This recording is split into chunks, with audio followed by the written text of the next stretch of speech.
দেশের বিভিন্ন জায়গার আরো কিছু খবর নিয়ে একটি ডেস্ক রিপোর্ট।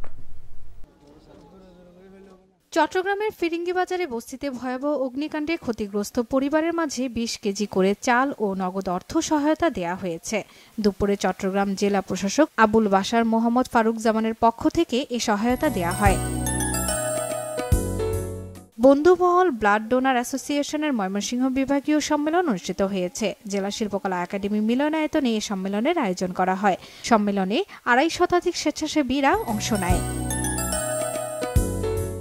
গাজীপুরে বাংলাদেশ স্কাউটসের ৭ দিনব্যাপী কোর্স ফর লিভার ট্রেনার শুরু হয়েছে।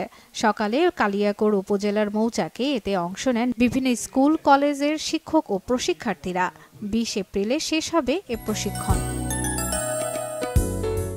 গোপালগঞ্জে গ্রাম পুলিশের ৩০ দিনব্যাপী বুনিয়াদী প্রশিক্ষণ কোর্স শুরু হয়েছে। সদর উপজেলা পরিষদ হল রুমে এতে ২১টি ইউনিয়নের গ্রাম পুলিশ বাহিনীর ৪০ জন সদস্য এতে অংশ নেন।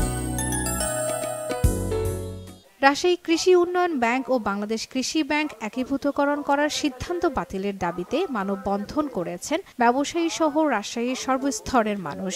নগরের সাহেব বাজার 0 পয়েন্টে এ মানববন্ধন হয়। বাগেরহাট হার্ট ফাউন্ডেশনের উদ্যোগে বিনামূল্যে চিকিৎসা সেবা দেওয়া হয়েছে। জেলার বিভিন্ন বয়সের ৫০০ রোগী এ সেবা পান। শর্মিলা কেয়া, বাংলা ভিশন নিউজ ডেস্ক।